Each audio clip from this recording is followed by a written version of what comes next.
గౌరవనీయులు మన నియోజకవర్గాన్ని నేను లేనప్పుడు ఇన్ఛార్జిగా ఉండి సమర్థవంతంగా నడిపిస్తున్నటువంటి గౌరవ శాసన మండలి సభ్యుడు శ్రీకాంత్ గారు,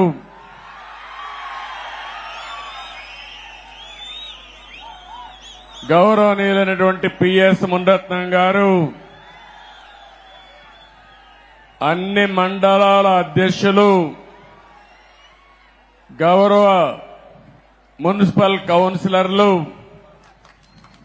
సహచర మంత్రివర్గ సభ్యులు రాంప్రసాద్ రెడ్డి గారు, వేదిక పైన ఉన్నటువంటి నాయకులందరికీ, జిల్లా పార్టీ అధ్యక్షుడైనటువంటి వర్షం కూడా పడతా ఉంది, శుభ సూచకం. ఆగుతుందని ఆశిస్తున్నా, వరుణ దేవుడు మన మీటింగ్ అయ్యే వరకు కరుణిస్తాడని ఆశిస్తున్నా. జిల్లా పార్టీ అధ్యక్షుడు నాని గారు, నాకు ఆత్మ బంధువులు, నా కుటుంబ సభ్యులు, ఎప్పుడు కుప్పంలో ఉండే ప్రజానీకమైతే ఎన్నిసార్లు గెలిపించినా ఇంకా ఎక్కువ మెజార్టీతోనే గెలిపిస్తున్నారు. అలాంటి మీ అందరికీ పేరు పేరున మనస్ఫూర్తిగా నా అభినందనలు, మనస్ఫూర్తిగా ధన్యవాదాలు.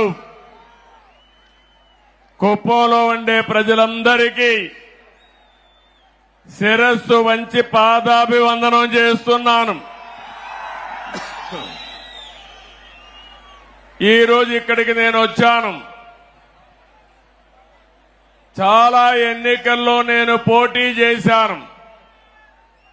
ఇది 9వ ఎమ్మెల్యే అయ్యాను. 9 సార్లు ఎమ్మెల్యే అయితే 8 సార్లు మన కుప్పం నుంచే ఎమ్మెల్యే అయ్యాను. తిరుగులేని మెజార్టీతో గెలిపించారు మీరు.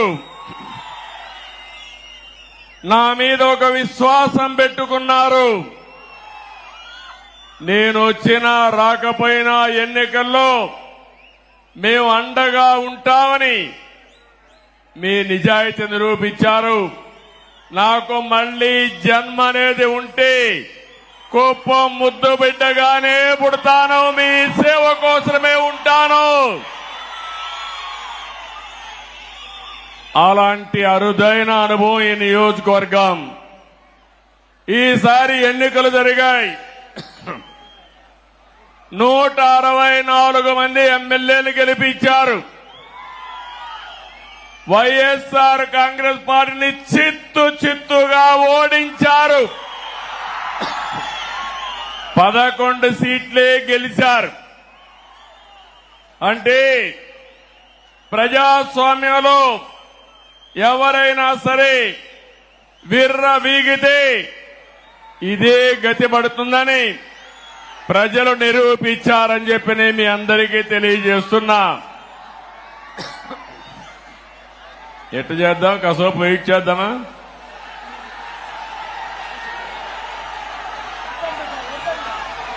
కంటిన్యూ చేద్దామా? 2 నిమిషాలు వెయిట్ చేద్దామా? ఓకే.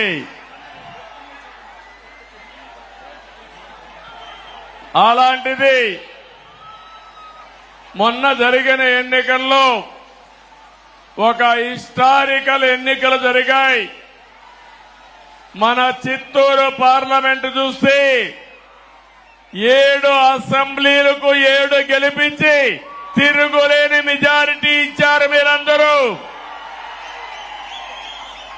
రాష్ట్రంలో 25 పార్లమెంట్లో 20 పార్లమెంట్లో 7కు 7 గెలిపించారంటే ఇది ఒక చరిత్ర. 25 పార్లమెంట్లకి 21 పార్లమెంట్లు గెలిపించారు. ఈ రోజు మీరందరూ ఒకసారి ఆలోచిస్తే ఈ యొక్క వైఎస్ఆర్ కాంగ్రెస్ పార్టీ ఒక అరాచక పార్టీ. అలాంటి పార్టీని ఇంటికి పంపించడానికి తెలుగుదేశం, జనసేన, బీజేపీ జట్టు కట్టాం. 4 పార్టీలు కలిసి పోరాడాం. ఎన్డీఏలో భాగస్వాములయ్యాం. అందుకే ఈ ఎన్నిక ఒక హిస్టారికల్ ఎన్నిక అని చెప్పి కూడా నేను మీకు తెలియజేస్తున్నా. ఇంకో పక్క ఈ ఎన్నిక ద్వారా రాష్ట్ర ప్రజల యొక్క భవిష్యత్తుని తీరగా రాయబోతున్నామని మరొక్కసారి మీకు విజ్ఞప్తి చేస్తున్నాను. ఎప్పుడు కూడా నా రాజకీయానికి కుప్పం నియోజకవర్గం ఒక ప్రయోగశాల. ఇక్కడ మొట్టమొదటి ఒక కార్యక్రమాన్ని ప్రారంభించి ఆ రోజు సమైక్య ఆంధ్రప్రదేశ్ లో, తర్వాత నవ్య ఆంధ్రప్రదేశ్ లో అమలు చేశాం. ఈ రోజు కూడా మళ్లీ మీ అందరికీ హామీ ఇస్తున్నా. ఈసారి మీరు ఒక్కసారి ఆలోచిస్తే మనం ఎంపిక చేసిన ఎమ్మెల్యే అభ్యర్థులు చాలా బాగా చదువుకున్న అభ్యర్థులను పెట్టాం. యువతను తీసుకొచ్చాం. బడుగు బలహీన వర్గాలు తీసుకొచ్చాం. మహిళలకు ప్రాధాన్యత ఇచ్చాం. నిన్న కూడా మీరు చూస్తే నేను కేబినెట్ లో 17 మంది కొత్త వాళ్ళని మొదటిసారిగా మినిస్టర్లు చేసుకున్నాం. 7 మంది అయితే మొదటిసారి ఎమ్మెల్యేలు, మొదటిసారి మినిస్టర్లు. అందులో రామ్ ప్రసాద్ రెడ్డి రాజమన రాయచోటి నుంచి మొదటిసారి గెలిచాడు. మొదటిసారి ఎమ్మెల్యేనే కాకుండా మంత్రి చేశామంటే యువతకు తెలుగుదేశం పార్టీ ఇచ్చే ప్రాధాన్యతని మరొకసారి మీ అందరికీ విజ్ఞప్తి చేస్తున్నాను. ఇంకొక పక్క బడుగు బలహీన వర్గాలకు ప్రాధాన్యత ఇచ్చాం. సామాజిక న్యాయానికి పెద్దపీట వేశాం. కుప్పం నియోజకవర్గం ఉంది. నా సామాజిక వర్గం లేదు గాని ఈ వెనుకబడిన వర్గాలే నా సామాజిక వర్గం. 40 ఏళ్లుగా గెలిపిస్తున్నారు. అందుకే రాష్ట్రంలో 8 మంది కేబినెట్ మంత్రులుగా బీసీలను పెట్టాం. ఇది ఒక చరిత్ర. 24 మందికి 8 మంది బీసీలు ఉండడం చరిత్ర అని చెప్పి కూడా నేను మీకు తెలియజేస్తున్నా. ఈరోజు 4వసారి నేను ముఖ్యమంత్రిగా ప్రమాణ స్వీకారం చేశాను. ప్రమాణ స్వీకారం చేస్తానే పోలవరం పోయాను, అమరావతికి వెళ్లాను, అసెంబ్లీ సమావేశాలు పెట్టుకున్నాం, కేబినెట్ సమావేశం పెట్టుకున్నాం. తర్వాత నాకు ప్రత్యక్ష దేవుళ్ళైన కుప్పం దేవుళ్ళని కలవడానికి ఇక్కడికి వచ్చాను. ఇక్కడి నుంచి ప్రజాక్షేత్రానికి వెళతాను. వెళ్లే ముందు మీ ఆశీస్సులు తీసుకోవాలని, మీ అందరితో కలిసి మాట్లాడాలని, మిమ్మల్ని చూడాలనే ఉద్దేశంతోనే నేను ఇక్కడికి వచ్చాను. నేను ఈరోజు ఒకే ఒక విషయం మీ అందరికీ విజ్ఞప్తి చేస్తున్నాను. నేను మీకు రుణపడి ఉన్నాను. 5 ఏళ్లలో మీ రుణం తీర్చుకుంటానని మరొక్కసారి మీ అందరికీ హామీ ఇస్తున్నా, వాగ్దానం ఇస్తున్నా. అన్ని విధాలా అభివృద్ధి చేస్తాను.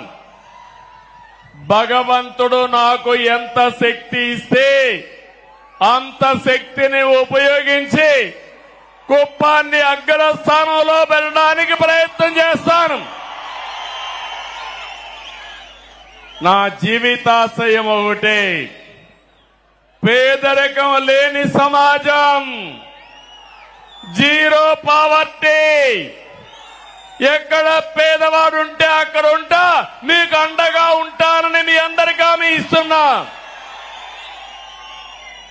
అందుకని ఒక్కసారి చరిత్ర కూడా మనం ఆలోచించుకోవాలి.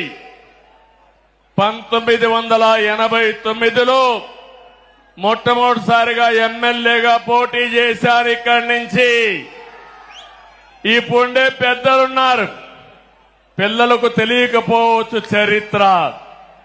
నేను ఆ రోజు కుప్పానికి వస్తే నేరుగా పలమనేరు నుంచి ఒకే రోడ్డు కుప్పానికి, అది కూడా సింగిల్ రోడ్డు, టెలిఫోన్లు లేవు, కాలేజీలు లేవు. అందుకే ఆలోచించా చిత్తూరు జిల్లాలో ఒక వెనుకబడిన ప్రాంతం కోసం నేను పని చేయాలని కుప్పం నియోజకవర్గాన్ని ఎంపిక చేసుకున్నానని చెప్పి నేను మీకు తెలియజేస్తున్నా.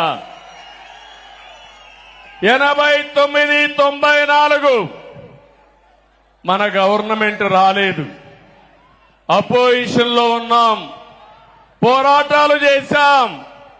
94 నుంచి 2004 వరకు మన ప్రభుత్వం వచ్చింది, అభివృద్ధి చేశాం. ఇప్పుడుండే అభివృద్ధి మీరు ఏ ఊరికి పోయినా, సిమెంట్ రోడ్ను అడిగినా, ఊర్లో వీధి దీపాలు అడిగినా, కాలేజీలను అడిగినా, ఏ అభివృద్ధిని అడిగినా దాన్ని ఎవరు చేశారంటే తెలుగుదేశం అని చెప్పే పరిస్థితిలో ఉంది. మీ ఎమ్మెల్యేగా నేనే చేశానని మీ అందరికీ సగర్వంగా విజ్ఞప్తి చేస్తున్నా. మళ్లీ 2004 నుంచి 14 వరకు అపోజిషన్ లో ఉన్నాం, మళ్లీ పోరాటాలే. 14 నుంచి 19 వరకు మళ్ళా అధికారంలో ఉన్నాం, అభివృద్ధిని పరిగెత్తించాం. నా జీవితంలో ఎప్పుడూ చూడలేదు 1924. అది ఒక పీడ కళ, అవునా కాదా తమ్ముళ్ళు అని అడుగుతున్నా. ఏమమ్మా ఆడబిడ్డలు, అవునా కాదా అని అడుగుతున్నా.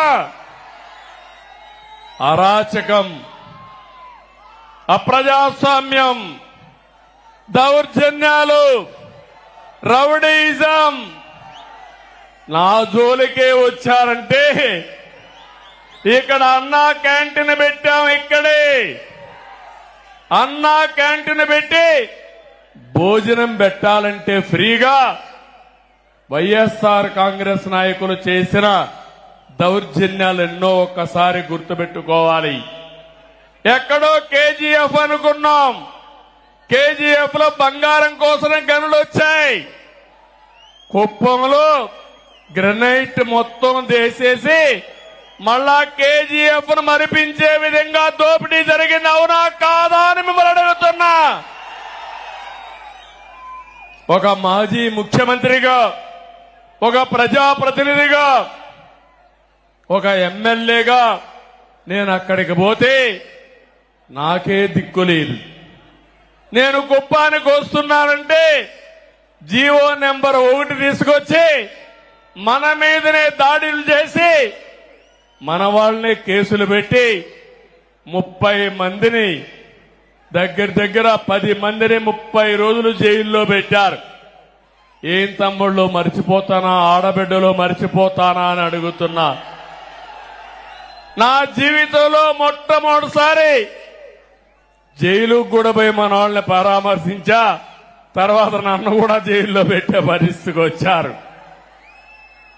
బాధ, ఆవేదన ఉంది. నాకు ఎవరి మీద కోపం లేదు, మీ మీద అభిమానం ఉంది. అందుకే చెప్తున్నా, కుప్పం ఒక ప్రశాంతమైన ప్రాంతం అవునా కాదా అని మిమ్మల్ని అడుగుతున్నా. మీకు ప్రశాంతత కావాలనా లేదా అని అడుగుతున్నా. ఈ రోజు మీ తరపున ఈ యొక్క ఎన్టీఆర్ మెమోరియల్, ఎన్టీఆర్ విగ్రహం సాక్షిగా చెప్తున్నా, ఎవడైనా కుప్పంలో రౌడీజం చేశారో చేస్తారు. అదే కడపటి రోజు అవుతుంది, మీకు జాగ్రత్త. రౌడీజం గాని, గంజాయి గాని అక్రమ వ్యాపారాలు గాని ఈ ప్రశాంతమైన పవిత్రమైన కుప్పంలో చేయడానికి వీలు లేదు. అందరూ ఏకగ్రీవంగా ఆమోదిస్తారా లేదా అని మిమ్మల్ని అడుగుతున్నా. గట్టిగా చప్పట్లు కొట్టి కూడా చెప్పండి ఆమోదిస్తామని. 5 సంవత్సరాలు నేను ఒక స్పష్టమైన అజెండాతో వచ్చాను మీ దగ్గరికి. సంక్షేమానికి పెద్దపీట వేస్తాం, అభివృద్ధి పరిగెత్తిస్తాం. దానికి నమూనాగా ఈ కుప్పం నియోజకవర్గాన్ని తయారు చేస్తారని మరొకసారి మీ అందరికీ హామీ ఇస్తున్నా. మన మున్సిపాలిటీ కుప్పం పన్నులు పెంచారు గాని అభివృద్ధి చేశారా తమ్ముళ్ళు ఆడబిడ్డలను అడుగుతున్నా. నేను మీ అందరికీ ఒకటే హామీ ఇస్తున్నా. ఈరోజు నేను మొన్నే చెప్పాను 100 కోట్లని గాని 100 కోట్లు కాదు, ఎంతైనా పర్వాలేదు, ఒక మోడల్ మున్సిపాలిటీగా ఈ కుప్పాన్ని తయారు చేస్తాం. ఔటర్ రింగ్ రోడ్ వేస్తాం, టౌన్ లేక్ అన్ని రోడ్లు వేస్తాం, అన్ని రోడ్లు సిమెంట్ రోడ్లు చేస్తాను, డ్రైనేజ్ వ్యవస్థ ఏర్పాటు చేస్తాను, జంక్షన్లు కూడా ఏర్పాటు చేసి అవసరమైతే ఒక పరిశుభ్రమైన నగరంగా కుప్పం టౌన్ ని తయారు చేసే బాధ్యత నాదని మీ అందరికీ హామీ ఇస్తున్నా. ఈ కుప్పమే కాదు, మనకు 4 మండలాలు ఉన్నాయి. 4 మండలాలను కూడా మండల కేంద్రాలను అభివృద్ధి చేస్తా. ఒక్కొక్క మండల కేంద్రానికి ఒక 10 కోట్లు తక్కువ కాకుండా ఖర్చు పెట్టి ఈ మండల కేంద్రాలను అభివృద్ధి చేసి ఆదర్శమైన టౌన్ గా చేసే బాధ్యత నాదని మీ అందరికీ హామీ ఇస్తున్నా.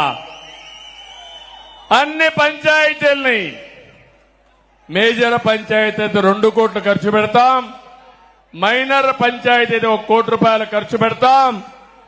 ఇవన్నిటికీ ఎస్టిమేట్స్ తయారు చేపిస్తా. పని ఈ రోజు నుంచే ప్రారంభం అవుతుందని మరొకసారి హామీ ఇస్తున్నా.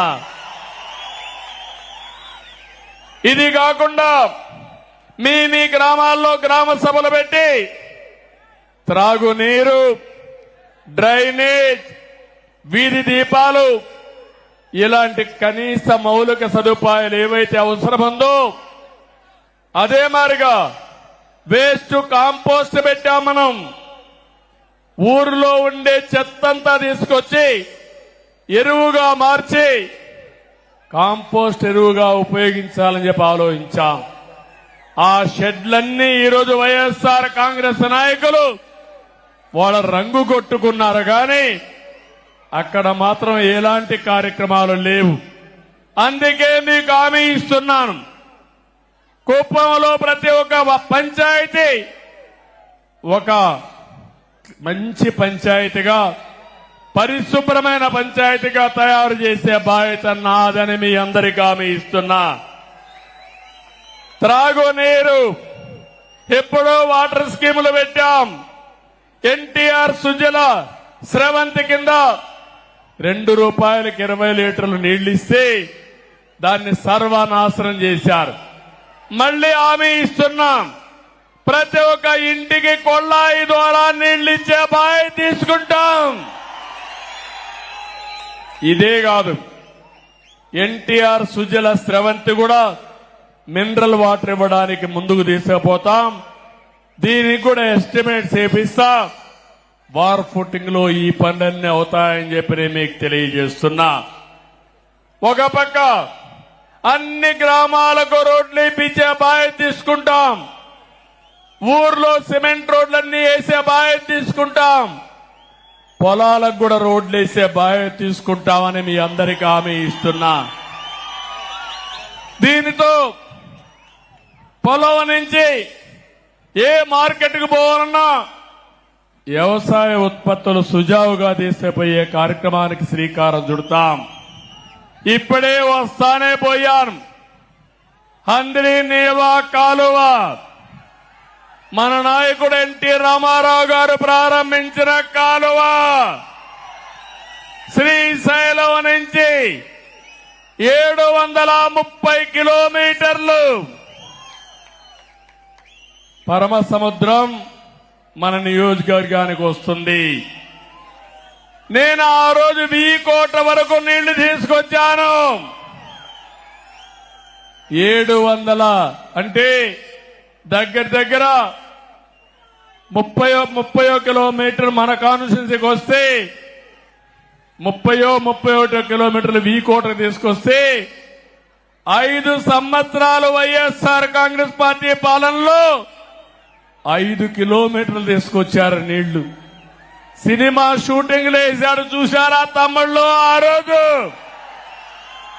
సెట్టింగ్లు పెట్టి ట్రాక్టర్లో నీళ్లు తీసుకొచ్చి నీళ్లు కాలువలో పోసి సీఎం పోతాన అవి కూడా బిరక్కెళ్లిపోయే పరిస్థితికి వచ్చారు.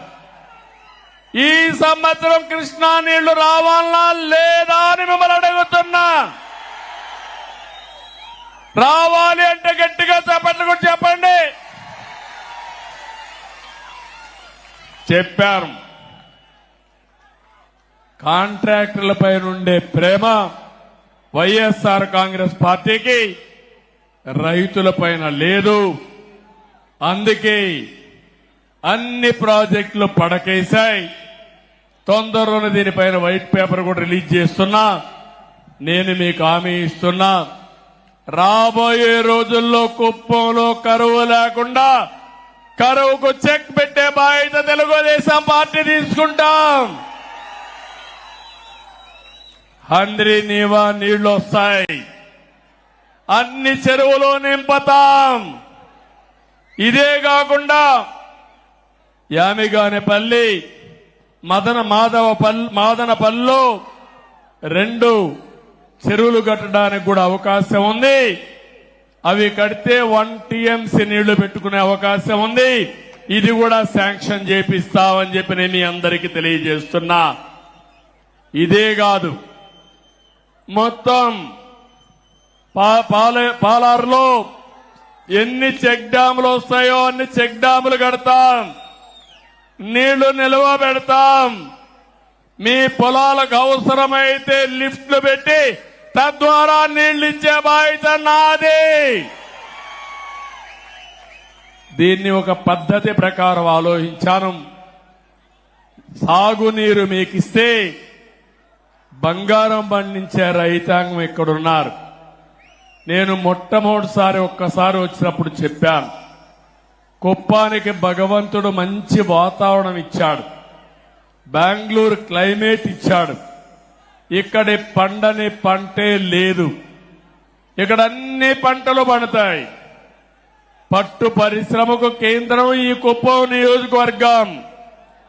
ఇంకో పక్క మంచి పండ్లు, కూరగాయలు, వాణిజ్య పంటలన్నిటికీ చిరునామా ఈ కుప్పం నియోజకవర్గం. ఈ సంవత్సరం మన వాళ్ళు టమోటా కూడా బాగా వేశారు. లాభాలు కూడా బాగానే వచ్చాయి. నేను ఒకటే ఆలోచిస్తున్నా, వ్యవసాయ ఆధార పరిశ్రమలు, టమోటా ఉంది, టమోటా నుంచి క్యాచప్ చేయడానికి లేకపోతే టమోటా జ్యూస్ తయారు చేయడానికి ఫ్యాక్టరీలు రావాల్సిన అవసరం ఉంది. ఇంకో పక్క తక్కువ ఖర్చుతో ఎక్కువ నిల్వ చేసే టెక్నాలజీలతో ఇక్కడ కోల్డ్ స్టోరేజ్ గాని ప్రత్యామ్నాయ మార్గాలు గాని వస్తే మన వాళ్ళు బ్రహ్మాండంగా టమోటా వేస్తారు. మంచి ఆదాయం వస్తుంది. ఇక్కడ పూలు పండిస్తున్నాం. పూలు కూడా ఈరోజు చూస్తే, నేను వస్తే మొత్తం నియోజకవర్గం అంతా పూల వర్షం కురిపించారు. ఈ నియోజకవర్గంలో ఎక్కడి నుంచో తేలేదు, మన పొలాల్లో పండే పూలే రోడ్డు మీదకి వచ్చాయి. వర్షాన్ని కురిపించే పరిస్థితికి వచ్చారు. చాలా గర్వంగా ఉంది. అలాంటి పూలు పండించే రైతాంగానికి మార్కెట్ ఏర్పాటు చేసే బాధ్యత నాదని మీ అందరికీ హామీ ఇస్తున్నా. కూరగాయలు గాని,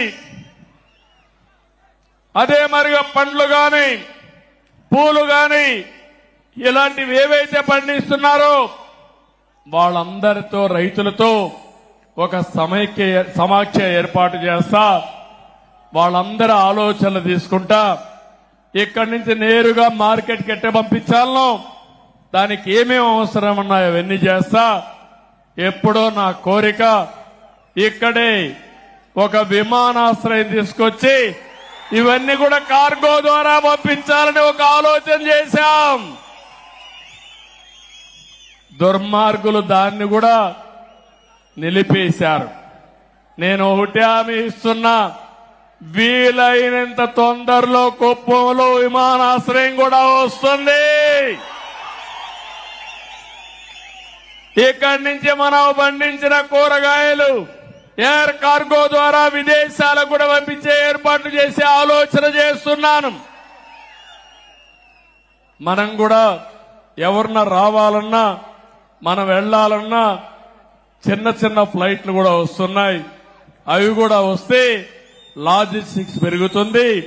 ఇటు బెంగళూరుకి, అమరావతికి, చెన్నైకి ఈ యొక్క ఫెసిలిటీ వస్తుందని చెప్పి కూడా నేను మీకు తెలియజేస్తున్నా. ఇంకో పక్క నేను ఒకటే వ్యవసాయంలో మీ అందరినీ కోరుతున్నాను. ఒక పక్క ప్రతి ఒక్క ఎకరాలో వాణిజ్య పంటలు పండిద్దాం, గిట్టుబాటు ధర ఏర్పాటు చేసే బాధ్యత తీసుకుంటాను, మార్కెటింగ్ వస్తువులు ఏర్పాటు చేస్తాను. ఇంకో పక్క పాడి పరిశ్రమ. మీరు గుర్తుపెట్టుకోవాలి, ఇప్పుడు నేను తొందరగా మీటింగ్ కూడా కంప్లీట్ చేయాలి. 5 అయితే మీకు జ్ఞాపకం వస్తుంది, మేము ఆవు పిలుస్తా ఉంటుంది మిమ్మల్ని అందరినీ. ఎందుకంటే పాలు పిండాలి, అది మీ ఎక్కడున్నా మీకు గుర్తొచ్చేస్తుంది. ఆ రోజు నేను ఇంటికి 2 ఆవులు పట్టిస్తానంటే నన్ను ఎగతాళి చేశారు. అవునా కాదా అని అడుగుతున్నా మిమ్మల్ని. ఆ 2 ఆవులే ఈ రోజు మనకందరికి జీవనోపాధి అయింది. కష్టకాలంలో వెసులుబాటు వచ్చింది. అవునా కాదా తల్లి అని మిమ్మల్ని అడుగుతున్నా.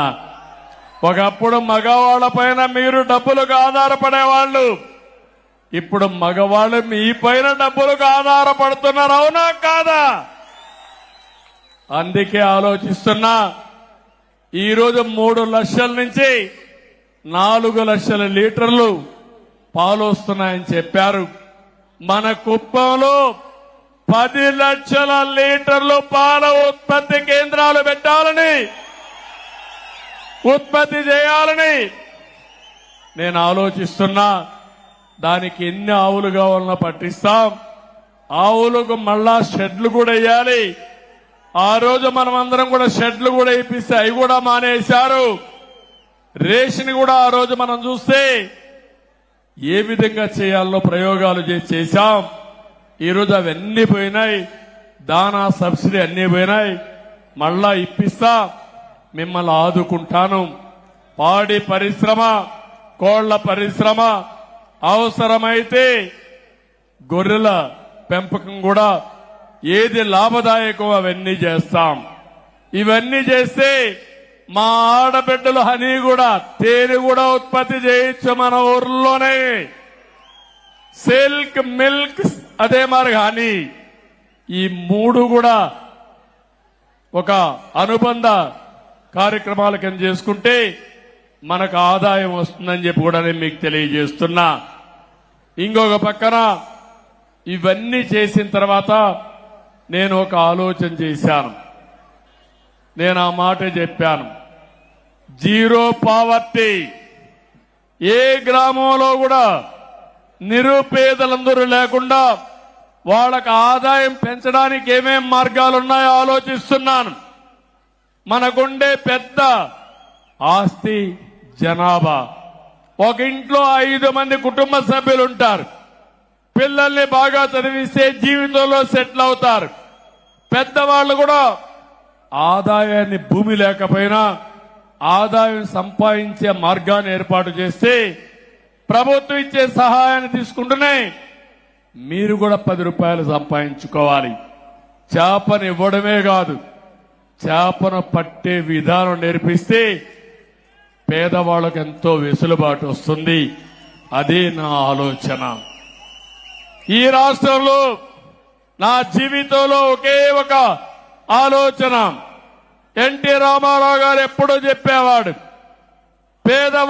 పేదవాడే దేవుళ్ళు, సమాజమే దేవాలయం అని చెప్పింది ఎన్టీ రామారావు గారు.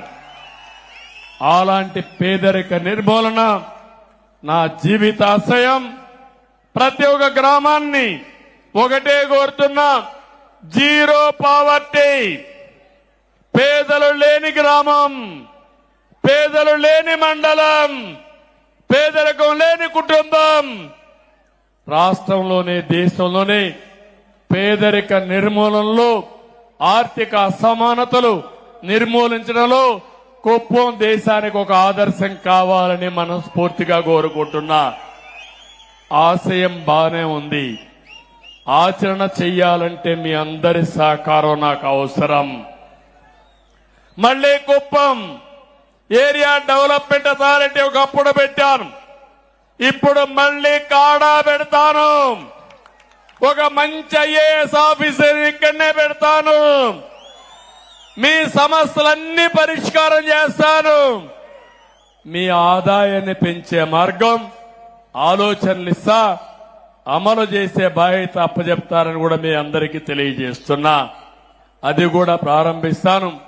ఒక ప్రణాళిక తయారు చేసి ఆ ప్రణాళిక పెట్టి ఇవన్నీ కూడా అమలు చేయడం కోసం ముందుకు పోతాం.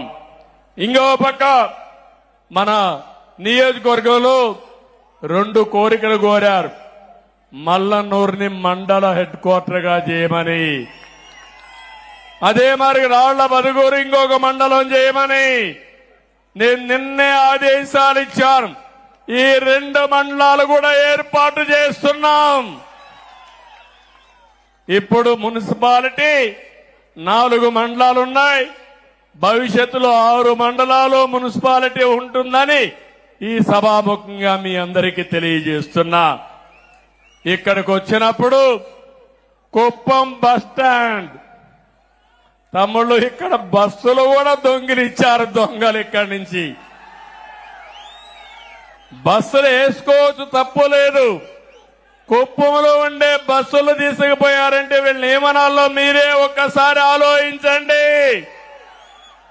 నిన్నే చెప్పాను, మళ్లీ నా కుప్పానికి బస్సులు పంపించమంటే నిన్నటి నుంచే బస్సులు వస్తున్నాయి మళ్లీ ఇక్కడికి. ఒకటే హామీ ఇస్తున్నా, ఒక ఆధునికమైన బస్ స్టేషన్ కింద, బస్ డిపో కింద కుప్పాన్ని నిర్మాణం చేస్తాం. ఇక్కడే ఆర్టీసీ మినిస్టర్ మా రాంప్రసాద్ రెడ్డి గారు ఇక్కడే ఉన్నారు. ఇప్పుడే ఆదేశాలు ఇచ్చాను, ప్లాన్స్ అన్ని తయారు చేసుకొస్తాడు. అన్ని గాని సవ్యంగా జరిగితే కుప్పంలో అన్ని బస్సులు కూడా ఎలక్ట్రికల్ బస్సులు వేసేస్తాం. పొల్యూషన్ కూడా ఉండదు. ఎక్కడ రోడ్ల మీద పోతాండు ఊగురాట కూడా లేదు. అలాంటి అవసరమైతే కొన్ని ఏసీ బస్సులు కూడా పెట్టేసి వేరే ప్రాంతాలకు పోవాలంటే కార్లు అవసరం లేకుండా శుభ్రంగా పోయి వచ్చే పరిస్థితి వస్తుంది. ఇంకో పక్క మన కుప్పానికి అన్ని పక్కల వివిధ రకాలైన నగరాలున్నాయి. ఒక పక్క కృష్ణపట్నం ఉంది, కృష్ణగిరి ఉంది, ఇంకో పక్కన కేజీఎఫ్ ఉంది, ఇంకో పక్క బెంగళూరు నగరం ఉంది, సమీప ప్రాంతంలోని చెన్నై కూడా ఉంది. మన రైల్వే లైన్ కూడా మీరు చూస్తే కుప్పం ఒక జంక్షన్ గా కూడా తయారయ్యే అవకాశం ఉంది.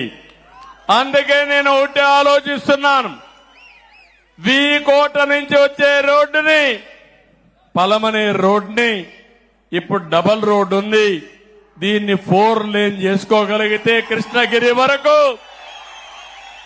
బ్రహ్మాండంగా ఉంటుంది. ఇక్కడి నుంచి మిగిలిన రోడ్లు కూడా ఏవైతే ఉన్నాయో అవన్నీ కూడా ఆలోచిస్తున్నాను. ఇక్కడి నుంచి మీరు చూస్తే బెంగళూరు నుంచి హోసూరు వరకు గ్రీన్ ఫీల్డ్ హైవే కింద 4 లేన్ వేసుకుంటే బెంగళూరుకు 1 గంటలోనే పోయే అవకాశం వస్తుందని మా వాళ్ళు చెబుతున్నారు. అది కూడా వస్తే నేరుగా బెంగళూరుకు పోయి బెంగళూరు వాళ్ళు కుప్పానికి వచ్చి వ్యాపారం చేసుకుని సాయంత్రం మళ్లీ వెళ్లిపోతారు బెంగళూరుకి. మొన్న బెంగళూరు నుంచి ఒక 20,000 మంది వచ్చారు మన వాళ్ళు ఓట్లు వేయడానికి. వాళ్లే డబ్బులు ఖర్చు పెట్టి వచ్చారు, తెలుగుదేశం పార్టీకి ఓటేశారు.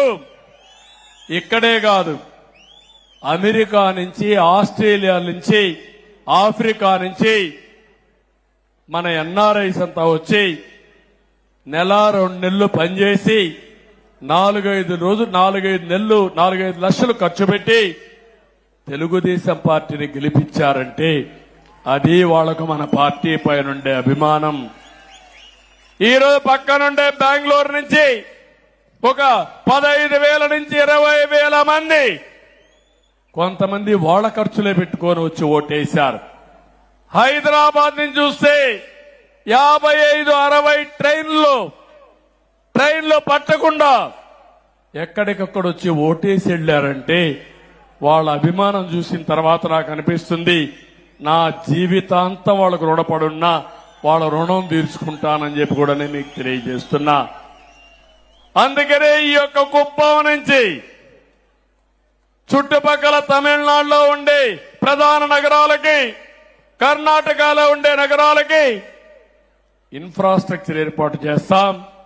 ఇక్కడే ఎక్స్ప్రెస్ వే కూడా వస్తుంది, 4 లేన్ రోడ్డు వస్తుంది. ఆ ఎక్స్ప్రెస్ వే చూస్తే మన కుప్పం దగ్గర ఎక్కడో కూడా ఒక దారి పెట్టమంటే నేరుగా బెంగళూరుకు 1 గంటలో వెళ్లిపోయే అవకాశం వస్తుంది. అది కూడా నేను గడ్కరీ గారితో మాట్లాడి ఏర్పాటు చేయిస్తానని చెప్పి నేను మీకు తెలియజేస్తున్నా.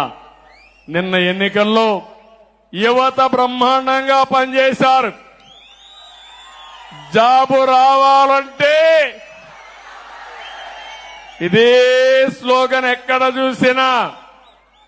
అందుకే నా మీద బాధ్యత పెరిగింది. మళ్లీ ఉద్యోగాలు ఇప్పించే బాధ్యత నాది. అందుకనే ఆలోచిస్తున్నాను, మన కుప్పానికి టెక్స్టైల్ గాని, ఫుడ్ ప్రాసెసింగ్ గాని, వివిధ రకాలైనటువంటి ఇండస్ట్రీస్ రావాలి. ఇక్కడి నుంచి మనం ప్రపంచంలో ఉండే కంపెనీలకు పనిచేసే విధంగా కూడా రావాలి. ఇవన్నీ కూడా ఏ విధంగా చేయాలో నేను ఆలోచిస్తున్నా. ఒక ప్రణాళిక తయారు చేసుకుంటా. కుప్పంలో ఇండస్ట్రీస్ రావాలి. కాలేజీలు, స్కూల్స్ ఇప్పటికే మనం చాలా పెట్టుకున్నాం. కుప్పం ద్రవిడ యూనివర్సిటీ ఉంది, భ్రష్టు పట్టించారు.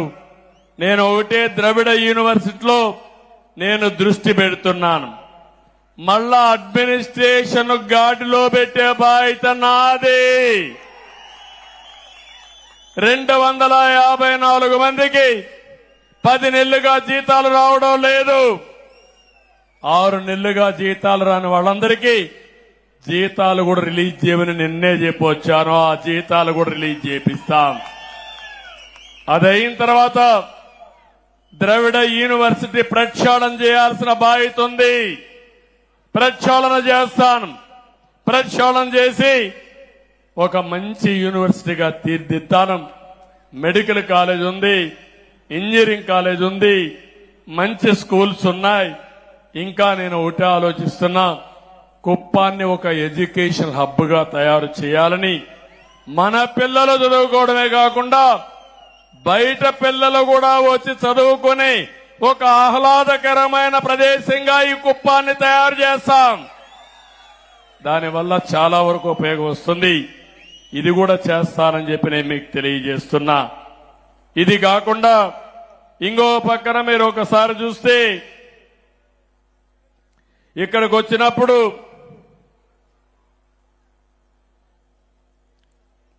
నేను కుప్పం విషయం ఇప్పుడే చెప్పాను. ఇది కాకుండా మీరు చూస్తే డిపో విషయం చెప్పాను.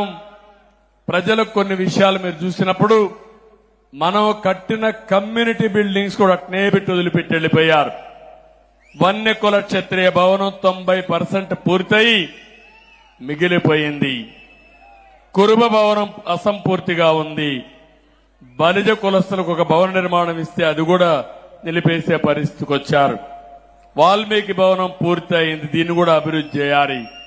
గాండ్ల కులస్తులకు ఇచ్చిన భవనం కూడా పూర్తి చేయాలి. ఎస్సీ కమ్యూనిటీ హాల్లో కొత్త కమ్యూనిటీ హాల్ కూడా నిర్మించాల్సిన అవసరం ఉంది. ఇవన్నీ కూడా ఈ కమ్యూనిటీ హాల్స్ ఉంటే అక్కడ కమ్యూనిటీ ఫంక్షన్స్ పెట్టుకోవడమే కాకుండా వాళ్ళకు అవసరమైతే పెళ్లిళ్ళు ఇవన్నీ కూడా పెట్టుకోవడానికి ఉపయోగపడతాయి. ఆ తర్వాత అక్కడే సమావేశాలు పెట్టుకుని వాళ్ళ అభివృద్ధికి ఆలోచనలు చేసే కార్యక్రమానికి కూడా శ్రీకారం చుట్టే అవకాశం ఉంది. ముస్లింల కోసం నిర్మించిన షాదీఖానా కూడా నిరుపయోగంగా ఉంది. వాళ్ళు కూడా షాదీఖానా కావాలని అడుగుతున్నారు. వాళ్ళదే కాకుండా వడ్డెరా మొదలయ్యారు కూడా ఇచ్చాం, అక్కడ కూడా బిల్డింగ్లన్నీ పూర్తి కాలేదు. ప్రతి ఒక్క కులస్తులకు ఇచ్చిన కమ్యూనిటీ బిల్డింగులకి ఆర్థిక సహాయం చేసి పూర్తి చేసే బాధ్యత నేను తీసుకుంటాను. ఆ తర్వాత మీరందరూ చేయాల్సింది, మీరు ఆ సమావేశాలు పెట్టుకుని మీ కమ్యూనిటీ అభివృద్ధి కోసం మీరు కృషి చేయండి. నేనేం చేయాలనో చేసే పరిస్థితి నేను తీసుకొస్తా. అన్ని కులాల్లో ఉండే పేదవాళ్ళని, అన్ని మతాల్లో ఉండే పేదవాళ్ళని పైకి తీసుకొచ్చే బాధ్యత తెలుగుదేశం పార్టీది. ఎమ్మెల్యేగా నా బాధ్యత అని చెప్పి కూడా నేను మీకు తెలియజేస్తున్నా. మన నియోజకవర్గంలో భక్తి ఎక్కువ, దేవుళ్ల పైన ఒక విధంగా ఆలోచిస్తే చాలా భక్తి ఉండే ప్రాంతం. ఇక్కడే తిరుపతి గంగమ్మ, ఆ టెంపుల్లో ఎన్ని అరాచకాలు జరిగాయో మీరే చూశారు. ఆ గంగమ్మ తల్లే వీళ్ళని చిత్తుగా ఓడించి భూస్థాపితం చేసింది. వెంకటేశ్వర స్వామిని అప్రతిష్ట పాలు చేశారు. వెంకటేశ్వర స్వామిని ఊరూరు తిప్పారు పెళ్లిళ్లకు పేరంటాలకి. ఆయనకు కూడా కోపం వచ్చింది. ఒకటే అనుకున్నాడు, నా పేరు దుర్వినియోగం చేసిన వాడు ఎవడైనా సరే భూగర్భంలో కలిసిపోతారనే ఉద్దేశంతోనే ఈరోజు ఈ పార్టీని ఓడించే పరిస్థితికి వచ్చాడు. నేను ఇక్కడే మీ అందరికి ఒకటే హామీ ఇస్తున్నా. తిరుపతి గంగమ్మ, మల్లప్ప కొండ, బేటరాయ స్వామి ఆలయం, కనకనాశనం ఆలయం, రాళ్ల బదుగూరులో ఉండే కోదండ రామాలయం, యామగానపల్లి ధర్మరాజుల ఆలయం, ఇవన్నీ కూడా పెద్ద ఎత్తున అవసరమైతే డబ్బులు ఖర్చు పెట్టి అభివృద్ధి చేసే బాధ్యత నాది.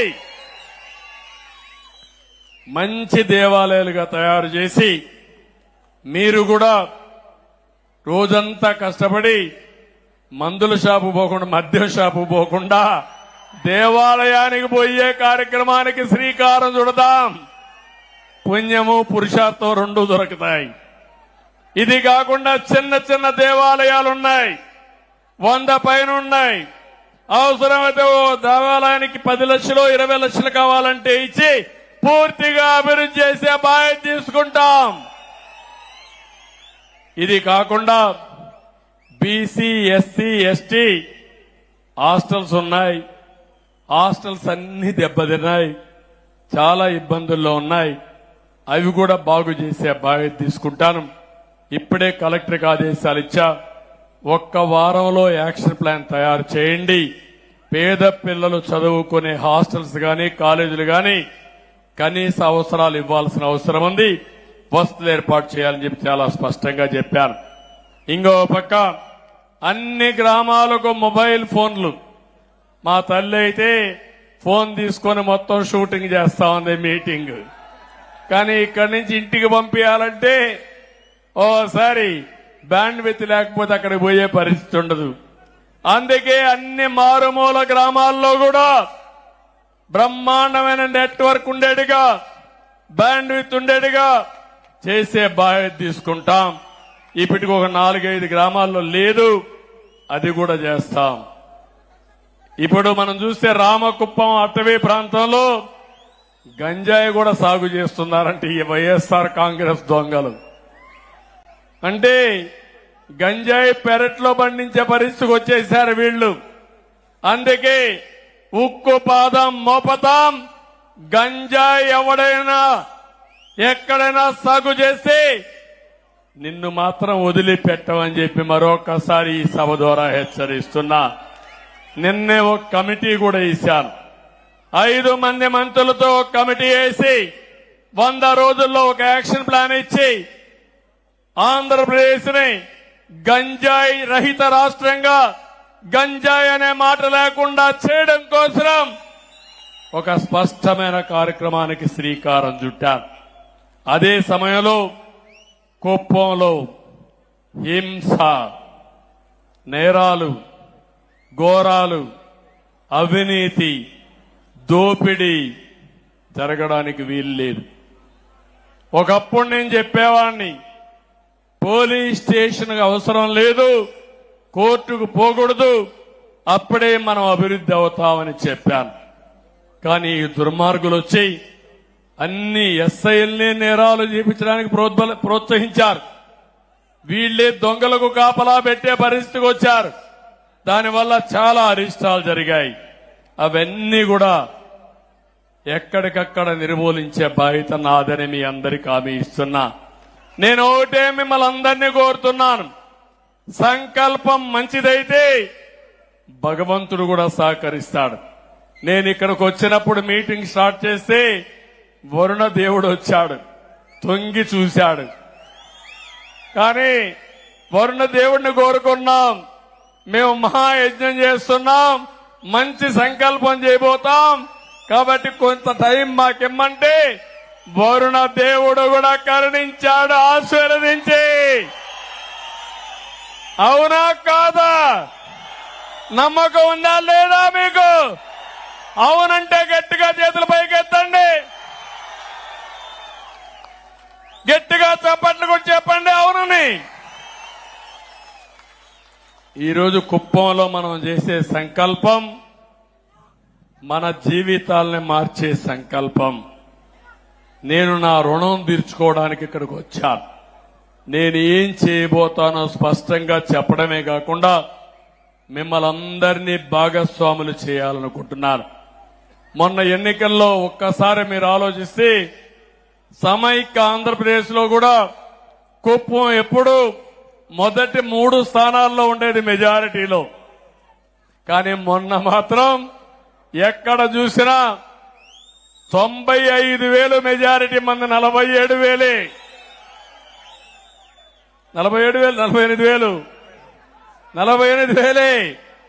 95,000 వచ్చాయి. అంటే 1 సైడ్ గుద్దేశారు అక్కడ.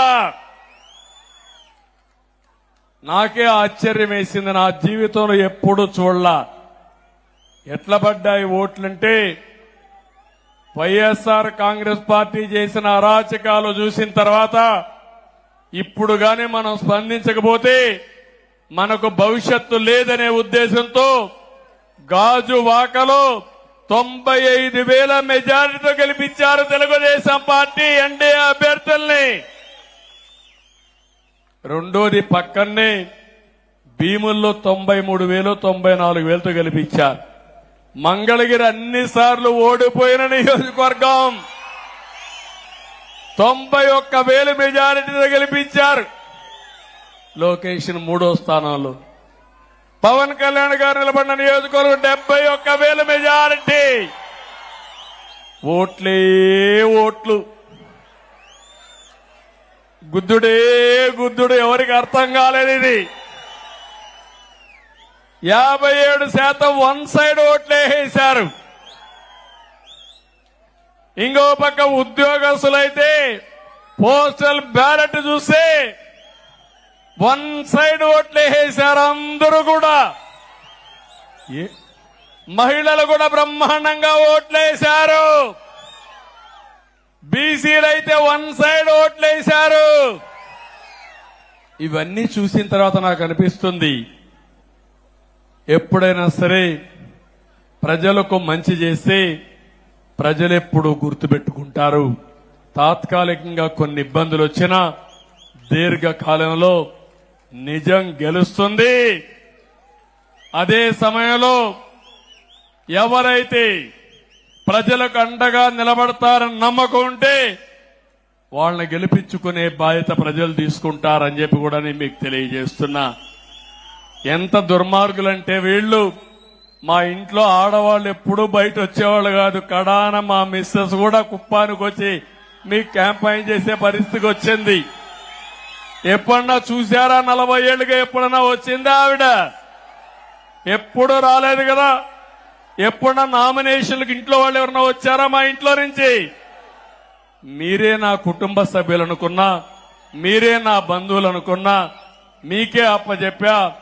మొన్న వీళ్ళు చేసిన అరాచకానికి ఇంట్లో ఆడవాళ్లు కూడా బయట వచ్చే పరిస్థితి వచ్చారు. అది మా కుటుంబం కూడా బయట వచ్చి క్యాంపెయిన్ చేసే పరిస్థితికి వచ్చింది. ఏదేమైనా ఇంకా రాబోయే రోజుల్లో అన్ని మంచి శకునాలే, రాష్ట్రానికి మంచి జరగాలి. కానీ సమస్యలు కూడా బోలెడన్ని ఉన్నాయి. నేను మొయ్యలేనంత భారం ఉంది, ఆ విషయం కూడా మీరు గుర్తుపెట్టుకోవాలి. మీకు కనపడినంత ఆశాజనకంగా లేదు. ఖజానా ఖాళీ అయిపోయింది. అప్పులు విపరీతంగా చేశారు. చాలా మంది అంటున్నారు, నువ్వు ఎట్లా చేస్తావు, నీ దగ్గర డబ్బులు లేవు కదా అని. ఉన్నదే నాకు మనో సంకల్పం, మనోధైర్యం. కష్టాలున్నాయని పారిపోయేవాణ్ణి కాదు. 40 ఏళ్లుగా ఆదరించిన ప్రజానీకం 5 కోట్ల మంది కోసం, మీ భవిష్యత్తు కోసం ఎంత కష్టమైనా పడతాను, ఎంత భారమైనా మోస్తాను. తిరిగి ఈ రాష్ట్రాన్ని గాడిన పెట్టే బాధ్యత నాదని మరొక్కసారి మీ అందరికీ తెలియజేస్తున్నా. ఒక పక్కన నిన్న మొన్న నేను గాని, మిత్రుడు పవన్ కళ్యాణ్ గారు గాని మొత్తం ఒకసారి చూసావు లెక్కలన్నీ. ఇంకా లెక్కేస్తున్నాం, అంతుపట్టడం లేదు మాకు. ఎక్కడెక్కడ అప్పు తెచ్చారో, ఎక్కడెక్కడ ఖర్చు పెట్టారో, ఏ దొంగలు ఎంత దొంగలు చేయబోయారో అన్ని లెక్కలిస్తున్నాం. అందుకే రాబోయే రోజుల్లో మొట్టమొదటి కేబినెట్ లో రాష్ట్ర వాస్తవ పరిస్థితులు మీకు తెలియడానికి 7 వైట్ పేపర్లు పబ్లిసైజ్ చేస్తున్నా. నేను ఒకే ఒక విషయం మిమ్మల్ని అందరినీ కోరుతున్నాను. నేను చాలా సార్లు మీకు ఒక మాట చెప్పాను, ఈ రాష్ట్రం మనది. మేము ఈ రాష్ట్రానికి ట్రస్టీలు మాత్రం. కొంతమంది దొంగలు, స్వార్థపరులు ఈ రాష్ట్రాన్ని మొత్తం దోచేసే ప్రయత్నం చేశారు, మీకు నష్టం చేసే పరిస్థితికి వచ్చారు. అయితే మీలో చైతన్యం వచ్చి రాష్ట్రాన్ని కాపాడుకోవాలని నిలబడి, మొన్న ఎన్నికల్లో ఊహించిన విధంగా చాలా మంది ఎన్నికల ముందు భయపడ్డారు. కానీ పోలింగ్ స్టేషన్కు వచ్చిన తర్వాత ఒక సైలెంట్ రెవల్యూషన్ వచ్చింది, పెద్ద ఉద్యమం వచ్చింది. చరిత్ర తిరగరాసే అవకాశాన్ని మీరు తీసుకున్నారు. అందుకే మేము 7 వైట్ పేపర్లు చూస్తే, 1 రాష్ట్ర ఆర్థిక పరిస్థితి, 2 పోలవరం సాగునీటి ప్రాజెక్టులు పూర్తిగా విధ్వంసం చేశారు, 3 అమరావతిని సర్వనాశనం చేశారు, 4వది మీరు ఒకసారి చూస్తే ఎక్కడ చూసినా మద్యం ఏరులై పారి నాసిరకం మద్యం తెచ్చి ఈ పేద ప్రజల ప్రాణాలు తీసే పరిస్థితికి వచ్చారు. 5వది భూగర్భ ఖనిజ సంపద, ఇసుక, గ్రనైట్, లాటరైట్, ఒకటి కాదు అన్ని దోచుకునే పరిస్థితికి వచ్చారు. అదే సమయంలో ఇంకా 7 సబ్జెక్టులు పెట్టుకుని 7 సబ్జెక్టుల పైన వాస్తవాలన్నీ మేము ముందర పెడుతున్నాం. అదే సమయంలో మీరు ఒకసారి ఆలోచిస్తే, మేమేదో ఇంకొక విధంగా వాళ్ళు చేయలేదని బ్లేమ్ చేస్తూ ఇంట్లో కూర్చోవడం కాకుండా, నేను ఒక మాట చెప్పాను, మొదటి 3 సంతకాలు పెడతానని ఆ రోజు మీ అందరికీ హామీ ఇచ్చాను. తర్వాత మీరు చూస్తే మొదటి సంతకం మా తమ్ముళ్ల ఉద్యోగాల కోసం మెగా డిఎస్సి, దగ్గర 16,346 ఉద్యోగాలకు మొదటి సంతకం పెట్టాను. మొదటి కేబినెట్ మీటింగ్ లోనే విధి విధానాలకు శ్రీకారం చుట్టాం. తొందరలోనే ఉద్యోగ నియామకాలు చేసి మొట్టమొదటిసారిగా డిఎస్సి ద్వారా మా తమ్ముళ్ళకి నిరుద్యోగులకు ఉద్యోగాలు ఇచ్చే బాధ్యత మాది. అన్ని రకాలైన టీచర్ పోస్టులు ఇస్తున్నాం. అదైన తర్వాత పేదవాళ్ల కోసం పింఛను పెంచడం, పేదవాళ్లకు పింఛన్లు ఇచ్చే విధానానికి శ్రీకారం చుట్టింది నందమూరి తారక రామారావు గారు. మొట్టమొదటిసారిగా 35 రూపాయలు ఆయన పింఛను ప్రారంభించారు. దాన్ని 75 రూపాయలు చేశారు. 2014 నేను ముఖ్యమంత్రి అయినప్పుడు 200 రూపాయలు 1000 రూపాయలు చేశాను. 1000 రూపాయలు 2000 రూపాయలు చేశాను. అంటే 200ని 10 రెట్లు పెంచి 2000 రూపాయలు చేశాం ఈ పేదవాళ్ల కోసం. ఇప్పుడు మళ్లీ 3000 ఉంటే 4000 రూపాయలు చేశాను. ఏప్రిల్ నుంచి ఇస్తానన్నాను. అందుకే 65,30,000 మందికి జూలై 1 తారీఖున 7,000 రూపాయలు డబ్బులు ఇచ్చే బాధ్యత. ఆ రోజు ఎన్నికలప్పుడు చెప్పారు, వాలంటీర్లు లేకపోతే మేము ఇంటి దగ్గర పింఛన్ ఇవ్వలేమని. సచివాలయ ఉద్యోగస్తులతో 1 తారీఖున మీ ఇంటికే పింఛన్లు పంపించే కార్యక్రమానికి శ్రీకారం చుట్టాం. అంటే కల్లబొల్లి కబుర్లు చెప్పి మభ్యపెట్టి మోసాలు చేసే పాలకులు పోవాలి. ఇంకో పక్కన మీరు చూస్తే వికలాంగులకి 3,000 రూపాయల నుంచి 6,000 రూపాయలు చేసే కార్యక్రమానికి శ్రీకారం చుట్టాను. కొంతమందిని చూశాను, ఇంట్లో నుంచి బయట రాలేరు, నడవలేరు, ఇంట్లో ఒకరు వారికి సేవలు చేయాలి. చాలా మంది అలాంటి వాళ్ళు ఉంటారు. అందుకనే ఒక 20,000 30,000 మంది ఉంటే వాళ్లకు నెలకు 15,000 రూపాయలు ఇచ్చే కార్యక్రమానికి శ్రీకారం చుట్టాం. డబ్బులు ముఖ్యం కాదు, మానవత్వం ముఖ్యం. పేదవాడికి అండగా ఉండడం అవసరం. అందుకే ఈ కార్యక్రమానికి శ్రీకారం చుట్టాం. కొంతమందికి 10,000 రూపాయల పింఛను ఇస్తున్నాం. ఇంత ఇస్తున్నామంటే ఈ ప్రభుత్వానికి పేదవాళ్లపై నుండే ప్రేమ అని చెప్పి నేను మీకు తెలియజేస్తున్నా. ఇది ఒక కార్యక్రమం పెట్టుకుని 1 తారీఖున ఒక పండుగ వాతావరణంలో ఈ పెన్షన్లు పంచే కార్యక్రమానికి శ్రీకారం చుడుతున్నాం. మీరందరూ కూడా నిండు మనసుతో ఆశీర్వదించండి. ప్రతి ఒక్కరు కూడా మీరు ఎక్కడికక్కడ ఈ ప్రభుత్వం చేసే మంచి కార్యక్రమాలకి మీరు కూడా అండగా ఉండాలని మిమ్మల్ని అందరినీ కోరుతున్నా. 3వ కార్యక్రమం ల్యాండ్ టైటిలింగ్ యాక్ట్. ఒక కుట్ర, ఒక మోసం, మీ భూమి కొట్టేసే పరిస్థితులు వచ్చారు. మీ పట్టాదారు పాస పుస్తకం మీద మీ తాత మీ ముత్తాత మీ స్వార్జితం ఆ పుస్తకం పైన బొమ్మ ఉంది. తమ్ముళ్ళు, ఎవరిది బొమ్మ?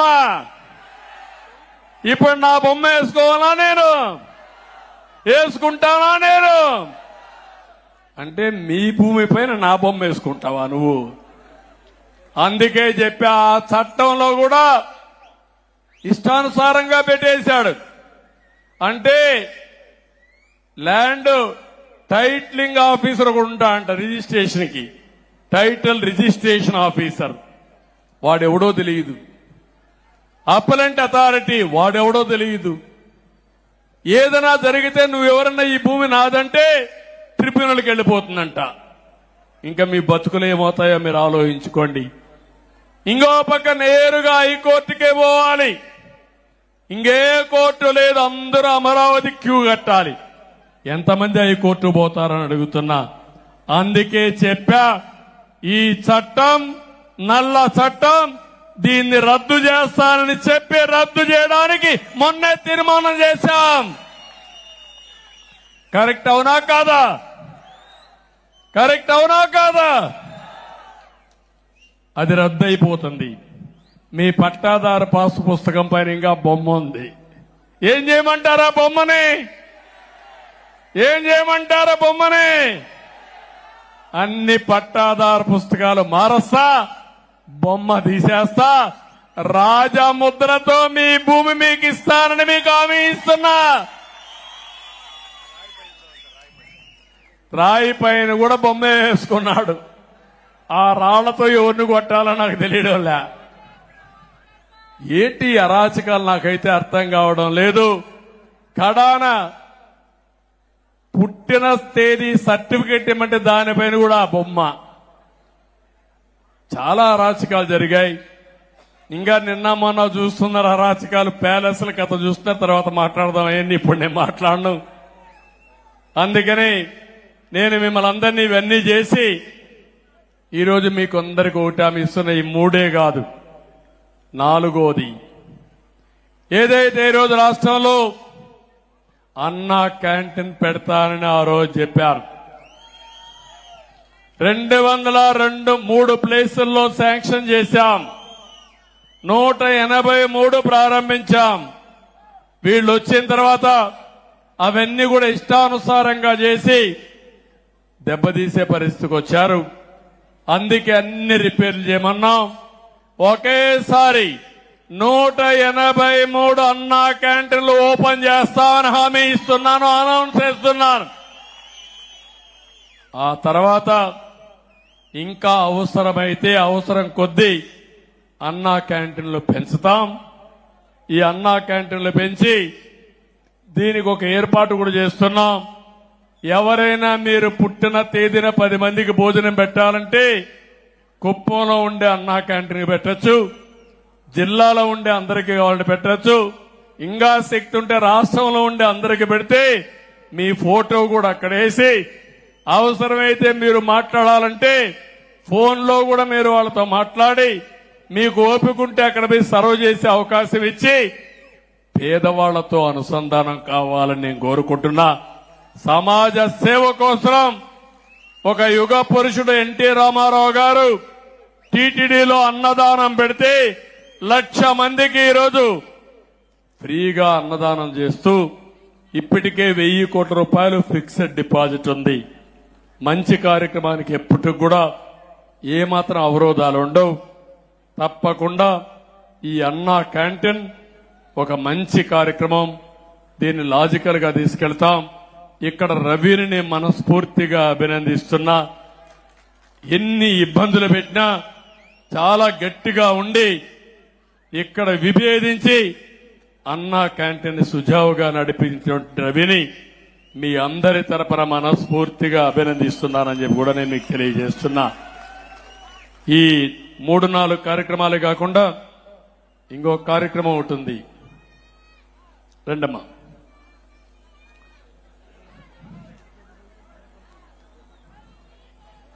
ఇప్పుడు ఇక్కడికి వచ్చినప్పుడు ఇక్కడికి మన డాక్రా ఉమెన్ చిత్తూరు జిల్లా వాళ్ళందరూ, నువ్వు మైక్ ఇస్తారమ్మా, నువ్వు మాట్లాడి అప్పుడు చెప్పండి. ముందు మీరు మాట్లాడండి ఏమనుకున్నారని. మైక్ ఇవ్వండి, మైక్ ఇవ్వండి. ఇట్రామ్మా, మైక్ రా. థ్యాంక్ యూ అమ్మా. మాట్లాడు, నీ పేరు చెప్పి మాట్లాడు. గౌరవనీయులు నారా చంద్రబాబు నాయుడు గారికి నా హృదయపూర్వక నమస్కారాలు. దీనికోసం కదా మనం ఎదురు చూసింది. ఈరోజు ఇంత ఆనందంగా ఉన్నామంటే డ్వాక్రా మహిళల కోసం 25 సంవత్సరాల ముందు సార్ గారు వేసిన విత్తనం మహావృక్షమై ఆ వృక్షం కింద ఎన్నో లక్షల కుటుంబాలు శ్వాస తీర్చుకుంటున్నాయి. ఆ ఆనందాన్ని మీతో పంచుకుంటూ రాజధాని అమరావతి కోసం మా యొక్క ఉడతా భక్తి సహాయం సార్, దీన్ని మీరు స్వీకరిస్తారని మేము కోరుకుంటున్నాం సార్. జై చంద్రబాబు నాయుడు గారు, జై చంద్రబాబు నాయుడు గారు. మొత్తం కొంచెం చిత్తూరు జిల్లా సంఘ సభ్యులైన 4 లక్షల మంది సంఘాలు మొత్తం 4.5 కోటి రూపాయలు రాజధాని అమరావతి కోసం విరాళంగా ఇచ్చున్నాం. కనపండి ఇట్లా ఈ పక్క అటెళ్ళం. మేము ఇంత మంచి స్థాయికి ఎదగడానికి కృషి చేసిన చంద్రబాబు నాయుడు గారికి, చంద్రబాబు నాయుడు నాయకత్వం, చంద్రబాబు గారి నాయకత్వం. జై చంద్రబాబు నాయుడు, జై తెలుగుదేశం పార్టీ. ఓకే ఏంటి మాట్లాడాలనా? ఆ మైక్ అంటే మైక్ రా మాట్లాడుకో, ముందుకు వచ్చి మాట్లాడు.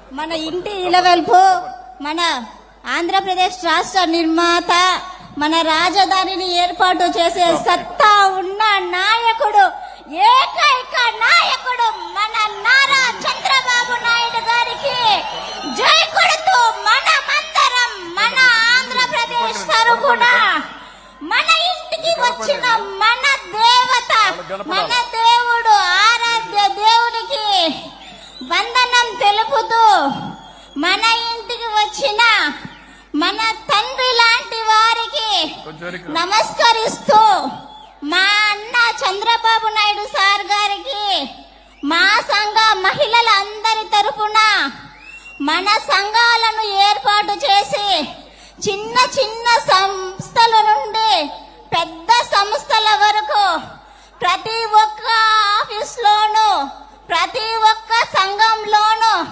మహిళలకు తమ వంతుగా 30% ఇచ్చి అందరూ సమానంగా ఉండాలని మన మహిళలందరికీ గ్రామాలకెళ్లి సంఘాలను జన్మభూమి కార్యక్రమం కింద గ్రామలక్ష్మి అని ఏర్పాటు చేసి విజయలక్ష్మి మేడంను పిలిపించి సంఘాలకు ట్రైనింగ్ ఇప్పించి సంస్థలను ఏర్పాటు చేసిన ఏకైక నాయకునికి మన అందరి తరపున, మన సంఘ సభ్యుల తరపున, మెప్మా మున్సిపాలిటీ ప్రాజెక్ట్ తరపున మేము 1 కోటి రూపాయలు విరాళంగా ఇస్తున్నాం సార్.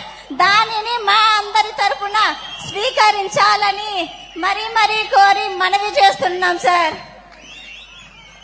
ఇప్పుడు ఒక వినూత్నమైన అనుభూతి. దగ్గర 95-97 ఆ ప్రాంతంలో నేను డాక్రా సంఘాలను ఏర్పాటు చేశాను. డాక్రా సంఘాలు స్వయం సహాయక సంఘాలు. అంత మునుపంతా కూడా కోఆపరేటివ్ ఉంటే దీనివల్ల గవర్నమెంట్ పెత్తనం ఎక్కువ ఉంటుంది. ఆ పెత్తనం లేకుండా వాళ్లే రెగ్యులేట్ చేసుకునే విధంగా 10 మంది కంటే మించకుండా మాక్సిమం 10 కంటే తక్కువ 10-11 వరకు పెట్టి సంఘాలను ఏర్పాటు చేశాం. సమైక్య ఆంధ్రప్రదేశ్లో ఏర్పాటు చేసిన సంఘాలు ఒక బలమైన సంఘాలుగా తయారైనాయి. భారతదేశానికి ఒక ఆదర్శంగా తయారైనాయి. ప్రపంచమంతా వెళ్లే పరిస్థితికి వచ్చారు. వీళ్ళకు భాష రాకపోయినా అక్కడికి పోయి ట్రైనింగ్ ఇచ్చే పరిస్థితి వచ్చింది. నేను చేసింది ఆ రోజు వీళ్ళు చేసే కార్యక్రమాన్ని ప్రోత్సహించడం. వాళ్ళు రూపాయి పొదుపు చేసి నేను రూపాయి రివాల్వింగ్ ఫండ్ ఇచ్చాను. ఆ డబ్బులు వడ్డీకి వాళ్లే మార్చుకుని ఎక్కడికక్కడ ఇది పెంచుకుంటూ మళ్లీ ఎన్నికలప్పుడు పసుపు కుంకుమ కింద ప్రతి ఒక్క మహిళకు 10,000 రూపాయలు ఇచ్చిన పార్టీ తెలుగుదేశం పార్టీ. ఇదే కాకుండా వడ్డీ లేని రుణాలు ఇచ్చి వీళ్ళని ప్రోత్సహించాను. కానీ ఎన్నో ప్రభుత్వాలు మారాయి గాని మా డాక్రా సంఘాలను మాత్రం ఎవ్వరూ ఏమీ చేయలేకపోయారంటే అది నేనేసిన పటిష్టమైన ఫౌండేషన్. ఎవరు కూడా షేక్ చేయలేకపోతున్నారు. ఒకవేళ షేక్ చేయాలంటే వాళ్లే షేక్ అయిపోతారు కాబట్టి భయపడి ఎవరూ రాలేదు. నేను నాటిన చెట్టు, నేను నాటిన మొక్క ఈరోజు పెద్దదై ఒక చిత్తూరు జిల్లాలో 3,50,000 మంది గ్రామీణ SGH అంటే సెల్ఫ్ హెల్ప్ గ్రూపులు, రెండోది 1,00,000 మంది అర్బన్ పట్టణ ప్రాంతంలో ఉండే సెల్ఫ్ హెల్ప్ గ్రూపులు రెండు కలిపి 4,50,000 మంది ఒక మాట అనుకుని మనిషికి 100 రూపాయలు చొప్పున 4,50,00,000 రూపాయలు అమరావతి రాజధానికి ఇచ్చారు. ఇది స్ఫూర్తి. 100 రూపాయలు వాళ్ళకి ఎక్కువ కాదు. 100 రూపాయలు ఇవ్వగలిగే శక్తి ఉంది, మనసుంది. నేను అందుకే ఆలోచిస్తున్నాను, మన రాష్ట్రంలో 1,20,00,000 మంది సెల్ఫ్ హెల్ప్ గ్రూపులున్నారు. డాక్రా సంఘాలు, డాక్వా సంఘాలున్నాయి. మా ఆడబిడ్డలకు హామీ ఇస్తున్నా, మిమ్మల్ని అందరినీ లక్షాధికారులు చేయడానికి ఏం చేయాలో ఒక కార్యక్రమాన్ని ఆలోచిస్తున్నారు. కేంద్రం ఒక పథకాన్ని ఇచ్చారు. 3 లక్షల మంది పేద మహిళల్ని లక్షాధికారులు చేస్తామన్నారు.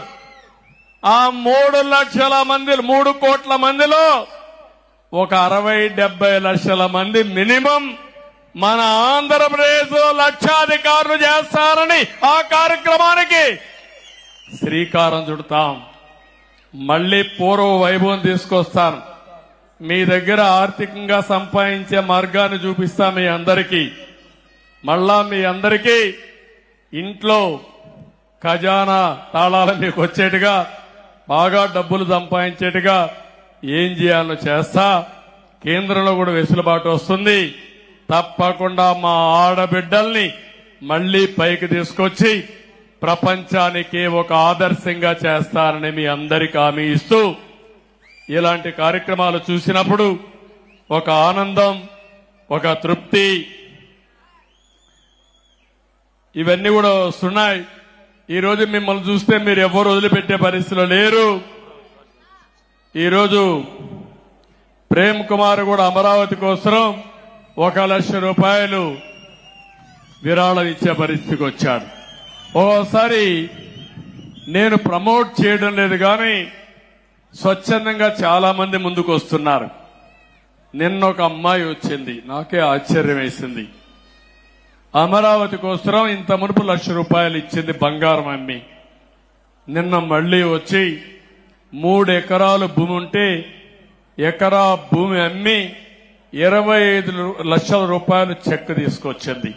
నేను అడిగాను ఆ అమ్మాయిని, ఏమమ్మా నువ్వు 25 లక్షల రూపాయలు ఇస్తున్నావు, నీకుండేది 3 ఎకరాలు, 1 ఎకరా ఇచ్చేస్తున్నావు, నువ్వెట్లా బతుకుతావంటే ఆ అమ్మాయి ఒకే మాట అంది, నాకు అమ్మ లేదు, నాన్న ఒకడే ఉన్నాడు, నాన్న నేను ఇద్దరమే ఉన్నాం, నేను ఎంబీబీఎస్ చదువుకుంటున్నా, మా ఇద్దరి పొట్ట కోసం 2 ఎకరాలు భూమి చాలు, ఈ ఎకరా అమ్మి రాజధాని నిర్మాణానికి ఖర్చు పెడితే కొన్ని లక్షల మంది పొట్ట నింపుకునే పరిస్థితి వస్తుంది, అది మీరు చేయండి సార్ అనే పరిస్థితికి వచ్చింది. అది స్ఫూర్తి. అలాంటి వాళ్ళు చూసినప్పుడు నాకు అనిపిస్తుంది ఇంకా ఈ ప్రపంచంలో మంచి బ్రతికే ఉంది. అవునా కాదా? చెడు వ్యక్తులు కూడా ఉన్నారు, కానీ మంచి బతికుంది. మంచిని బతికించడానికి కొంతమంది ఉన్నారు. అదే మంచి ప్రయోగం. చాలా సంతోషం. మళ్ళా మాట్లాడదాం ఇప్పుడు. దాన్ని ఇలాంటివన్నీ జరుగుతున్నాయి. అందుకే ఈ రోజు మళ్లీ అందరికి ఒకటి హామీ ఇస్తున్నా, రేపటి నుంచి 8వ నన్ను ఎమ్మెల్యే గెలిపించారు కాబట్టి, 4వసారి ముఖ్యమంత్రిగా అయిపోయారు కాబట్టి నేనే చేస్తాను, మీరు మాత్రం సహకారం చేయమంటే కుదరదు. మీరు బాగుపడాలంటే గుర్రాన్ని నీటి తొట్టి దగ్గర తీసుకుపోతాం గానీ తాగిచ్చలేము. అవునా కాదా? మీరు ముందుకు రావాలి, మీ కుటుంబాలు బాగుపడాలి. మీ కుటుంబాలు బాగుపడితే నాకు పేరు వస్తుంది, నాకు ఒక తృప్తి. మీరు బాగుపడితే అది చూసి నేను ఆనందపడాలని ఏకైక కోరిక. 8 సార్లు ఓట్లేసిన మీ రుణం తీర్చుకున్నానని ఒక తృప్తి. దీనికి మన నియోజకవర్గంలో కూడా ఈ మధ్య ఒకప్పుడు అందరూ మంచి వాళ్ళు ఉండేవాళ్ళు, కానీ అక్కడక్కడ ఒకరిద్దరు తయారయ్యారు. ఇప్పుడు పుల్లలు పెట్టేవాళ్ళు తయారయ్యారు, కానీ వాళ్ళ గురించి బాధ లేదు.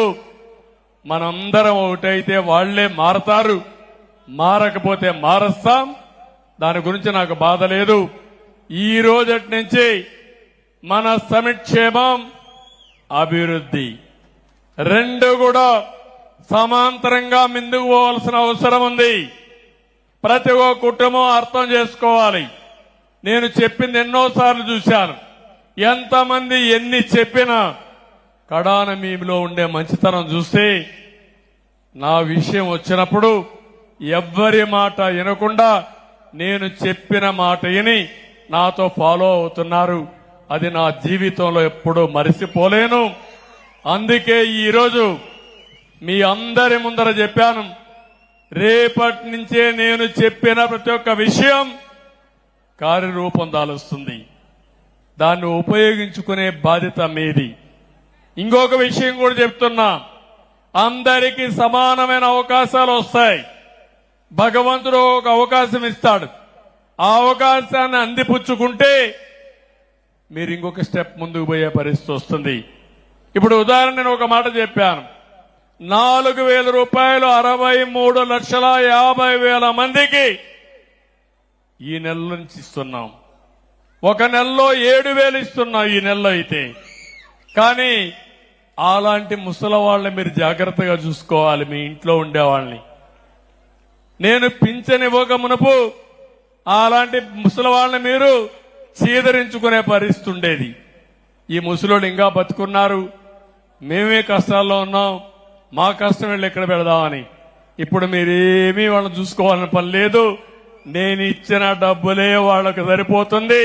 వాళ్ళ గౌరవంగా మీరు పలకరిస్తే వాళ్ళు ఇంకొక 5-6 ఏళ్ళు ఎక్కువ బతుకుతారు. ఎక్కువ బతికితే మీకు కూడా వెసులుబాటు వస్తుంది, ఇంటికి కూడా. అవునా కాదా? ఆ గౌరవాన్ని పెద్దలు కోరుకునేది గౌరవమే. మిమ్మల్ని పెంచి పోషిస్తారు. చివరి రోజుల్లో కన్న కొడుకు చూసుకోవాలని, కన్న కూతురు చూసుకోవాలని, గౌరవంగా బ్రతకాలని చూస్తారు. ఆర్థిక ఇబ్బందుల వల్ల కొంతమంది చూసుకోలేకపోతే ఆ బాధ్యత ఈరోజు నేను ఎన్నోసార్లు చెప్పాను, మీ ఇంటికి పెద్ద కొడుకుగా ఉంటా, మిమ్మల్ని ఆదుకుంటానని చెప్పి నా బాధ్యత నేను నెరవేర్చానని చెప్పి నేను మీకు తెలియజేస్తున్నా. ఈరోజు వాళ్ళను కూడా బాగా చూసుకుని నేను ఇంకోటి కూడా చెప్తున్నాను, అనేక కార్యక్రమాల ద్వారా మన సూపర్ 6 ఉన్నాయి. ఒక్కొక్కటి అమలు చేస్తాం. మేము డబ్బులు ఇస్తాం, కానీ ఆ డబ్బులు మీ కుటుంబానికి వస్తాయి. కానీ ఒక మాట చెప్పాను నేను, ఆ రోజు కూడా మీరు గుర్తుపెట్టుకోండి. ఈ రోజుండే ఆనాడుండే ప్రభుత్వం 10 రూపాయలు ఇచ్చి మీ దగ్గర 100 రూపాయలు దోచేస్తున్నారు. నేను వచ్చిన తర్వాత 10 రూపాయల బదులు 15-20 రూపాయలు ఇచ్చి 20 రూపాయల్ని 200, 2,000, 20,000, 2 లక్షలు చేసే మార్గాన్ని చూపిస్తానని ఆ రోజే చెప్పాను. అదే పేదరిక నిర్మూలన, ఆదాయం సంపాదించే మార్గం, అవి చూపించే బాధ్యత నాది. దాన్ని ఉపయోగించుకునే బాధ్యత మీదని మీ అందరికీ తెలియజేసుకుంటూ, ఈరోజు రేపు ఇక్కడే ఉంటా, అందరితో మాట్లాడి ఏమేం చేయాలో చేస్తాం. ఇక్కడే అమరావతి నిర్మాణానికి రామకుప్ప మండలం తెలుగుదేశం పార్టీ 5 లక్షల రూపాయలు ఆర్థిక సహాయం చేయడానికి ముందుకొచ్చారు. ఆనందరెడ్డి గారిని మనస్ఫూర్తిగా తెలుగుదేశం పార్టీ కుటుంబ సభ్యులు కూడా అభినందిస్తున్నా. వారికి కూడా ధన్యవాదాలు. నేను ఇది ఎవరిని అడగలేదు, ఆ పేరు బలం మారిగా ఉంది. అమరావతి పేరు బలం మీ అందరూ కూడా ఆలోచిస్తున్నారు. నాకు ఇల్లుంది గాని జాతికి ఒక అడ్రస్ ఉండాలనే ఉద్దేశంతోనే అమరావతి కోసం ముందుకొచ్చి స్వచ్ఛందంగా మీరు వచ్చారు. ఇది తప్పకుండా మీ యొక్క స్ఫూర్తి అమరావతి నెంబర్ 1 సిటీగా తయారవుతున్న దాంట్లో అనుమానమే లేదని చెప్పి మీరు తెలియజేసుకుంటూ మరొక్కసారి అందరికీ నమస్కారాలు. మళ్లీ విజ్ఞప్తి చేస్తున్నా, ఇక్కడ మీటింగ్ కొంతమంది వచ్చారు, కొంతమంది ఇంటి దగ్గర ఉంటారు. ఉండే 2,60,000, 65,000 మన ఓటర్స్ ఉన్నారు. 2,25,000, 2,25,000 మంది ఓటర్లు ఉన్నారు. జనాభా 3,50,000, 4 లక్షల మంది ఉంటారు. అందరికీ విజ్ఞప్తి చేస్తున్నా, ప్రతిరోజు ఆలోచించండి. నేను చేసే కార్యక్రమాలు మీకు ఎట్లా ఉపయోగపడతాయో ఉపయోగించుకునే బాధ్యత మీది. మళ్ళీ చెప్తున్నా, నేను అందరి వాడిని, ఏ ఒక్కరి వాడిని కాదు. మీ ఇంట్లో ఒక కుటుంబ సభ్యుడిగా ఉంటా, మీకు అండగా ఉంటా, తోడుగా ఉంటా, మీ కష్టాలు తీర్చడానికి అనునిత్యం మీకు సహాయకారిగా ఉండి మిమ్మల్ని ఆదుకుంటానని మరొక్కసారి తెలియజేసుకుంటూ, ఎవరెన్ని చెప్పినా వినకుండా నేను కూడా మొత్తం కంప్యూటరైజ్ చేస్తాను. ప్రతి ఒక్క ఇంటి యొక్క ఆదాయాన్ని, కొంతమంది కావాలని కూడా మీకు చెప్పచ్చు, మీకు వచ్చే ఆదాయాన్ని తగ్గించడం కోసం, సంక్షేమ కార్యక్రమాలను ఎగ్గొట్టడం కోసం ఎన్ని చేస్తున్నారని. అవి మాత్రం చెయ్యను. నేను చేసే పని ఒకటే, నేను సంపాదించేది ఈ ప్రజల కోసమే సంపాదిస్తున్నాను, కష్టపడుతున్నాను. కష్టపడిన తర్వాత ఆ యొక్క సంపద మీకే చెందాలి. ఈ పందికొక్కులు ఎవరు మేయకుండా కాపలా ఉండడం నా బాధ్యత. తిరిగి ఆ సంపదలో వచ్చే ఆదాయం ఈ ప్రజల సంక్షేమం కోసం, అభివృద్ధి కోసం నిరంతరం కష్టపడతా. భగవంతుణ్ణి ప్రతిరోజు ఒకే కోరిక కోరుతున్నా. ఆ కోరిక మీరు చూస్తే తెలుగు జాతి ప్రపంచంలో నెంబర్ 1 గా ఉండాలని. భారతదేశంలో ఉండే కుటుంబ వ్యవస్థ ఒక పవిత్రమైన వ్యవస్థ. ఇది ఇంకా పటిష్టంగా ఉండాలని, పేదరికం లేని సమాజం కోసం శక్తిని మని భగవంతుని కోరుకుంటాను. ఆ పేదరిక నిర్మూలన, ఆర్థిక అసమానతలు తగ్గించడం నిరంతరం చేయడం కోసం శక్తి సామర్థ్యాలు ప్రసాదించమని భగవంతుని కోరుకుని అక్కడి నుంచి కార్యక్రమం స్టార్ట్ చేస్తున్నాను. తప్పకుండా నేను చేసిన సంకల్పం ఒక పవిత్రమైన సంకల్పం. ఏ శక్తి అడ్డు రాలేదు, ముందుకు పోతాను తప్ప ఎనిక్కొచ్చే సమస్య లేదని మరొక్కసారి మీ అందరికీ తెలియజేసుకుంటూ, మీరు ఈరోజు కుప్పంలో చూపించిన స్ఫూర్తి చూస్తున్నా. నేను ఎవరిని ఈరోజు రమ్మనలేదు, ఒక్క మెసేజ్ ఇచ్చాం ఇక్కడ మీటింగ్ ఉంటుందనుకుంటే మీరందరూ వచ్చారు. నిన్నే మన వాళ్లకు ఒక మాట చెప్పాను కేబినెట్ లో, ఆర్భాటాలు వద్దు, పెద్ద పెద్ద సైరన్లు వద్దు, సింపుల్ గా రండి. ఊర్లో ఒక చిన్న చెట్టు ఉంటే చెట్టు కింద కూర్చుందాం, ఊర్లో వాళ్ళందరినీ రమ్మందాం, అందరితో మాట్లాడదాం, కార్యక్రమాలకు శ్రీకారం చుడదాం.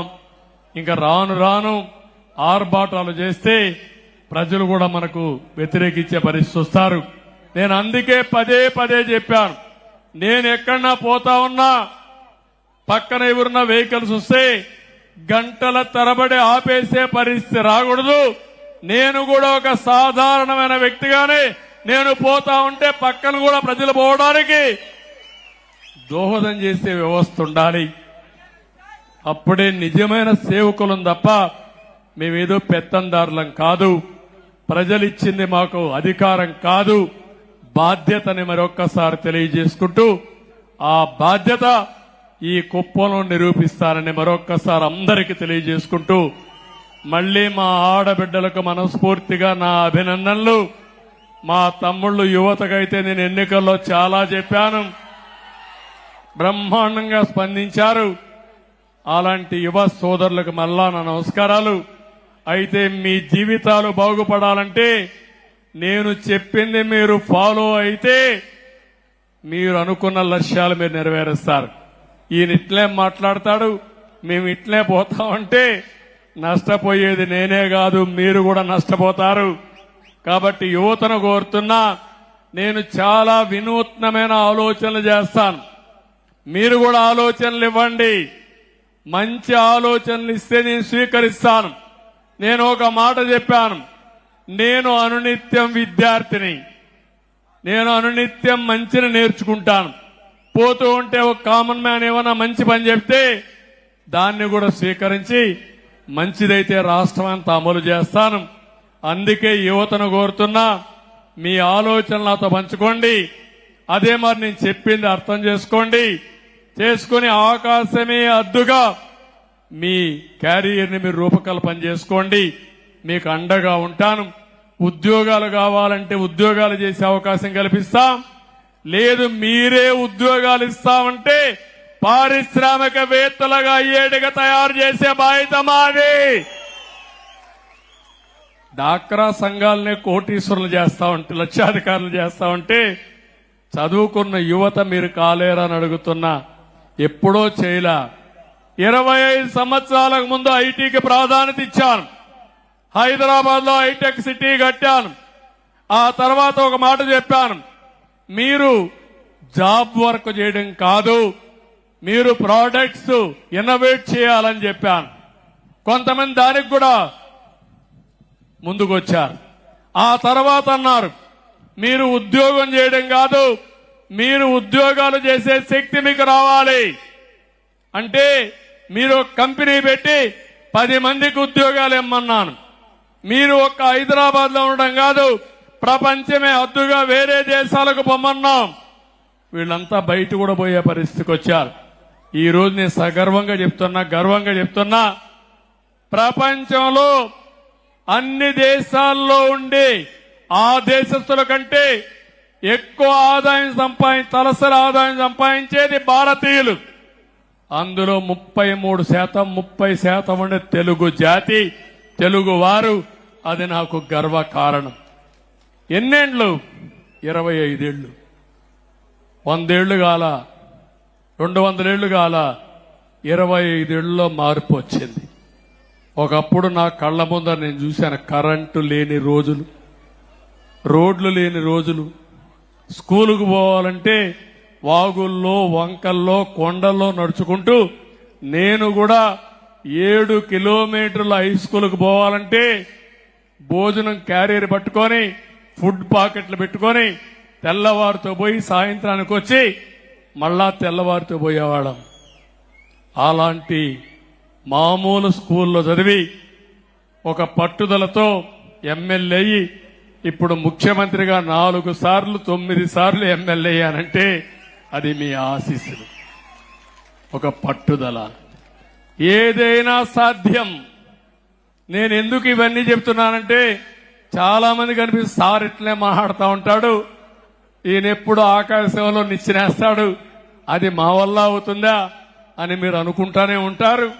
కానీ మొన్న కూడా మీరు చూడండి, నాకు వచ్చిన కష్టాలు ఎవరికైనా వస్తాయా 5 సంవత్సరాల్లో అని అడుగుతున్నా. మిమ్మల్ని ఊహించుకున్నారా అని అడుగుతున్నా.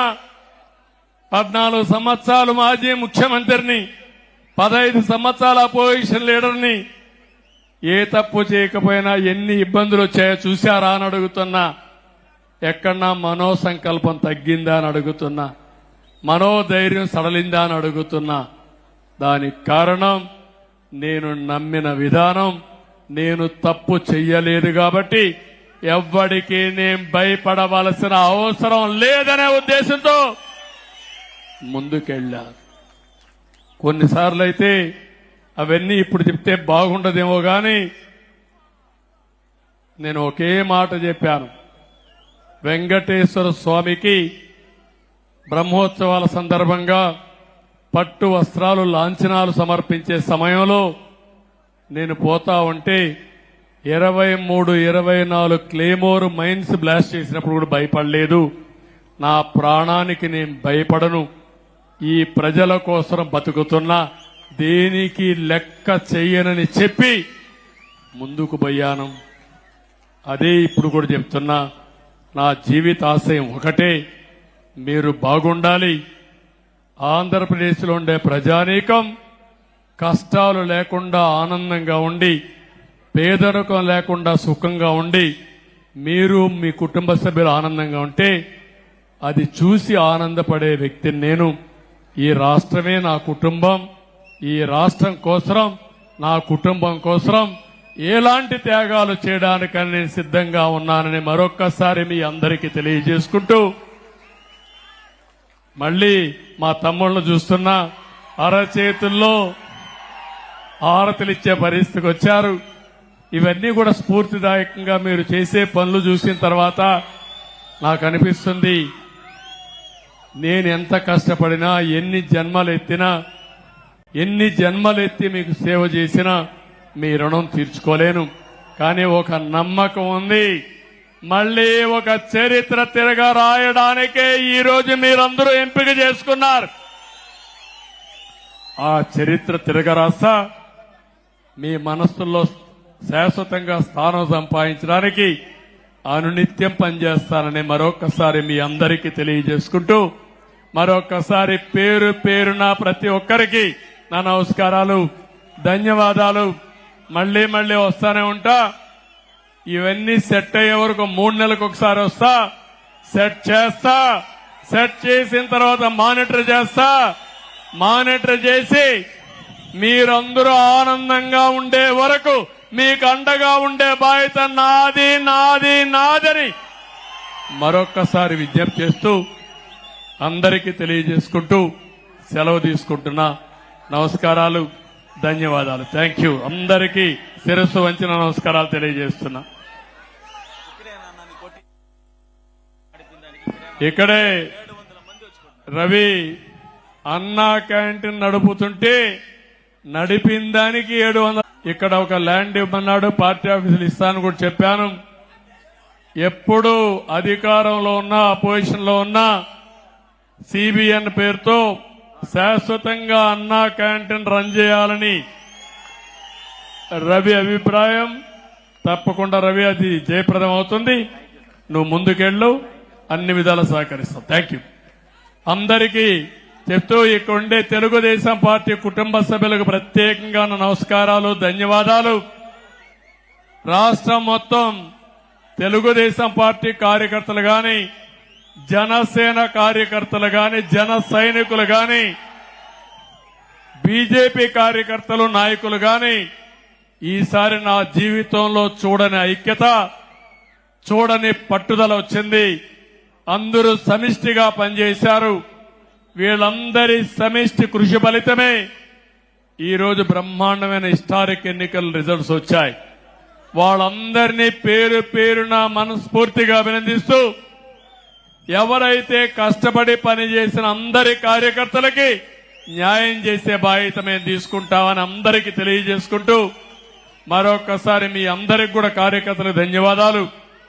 ప్రజలు ఓట్లేయాలని సంకల్పం ఉన్నా వాళ్లకు నాయకత్వం ఇచ్చేది మీరు. రేపు ఏదైనా మంచి చేయాలన్నా మళ్లీ వాళ్ళకు అండగా ఉండేది మీరు.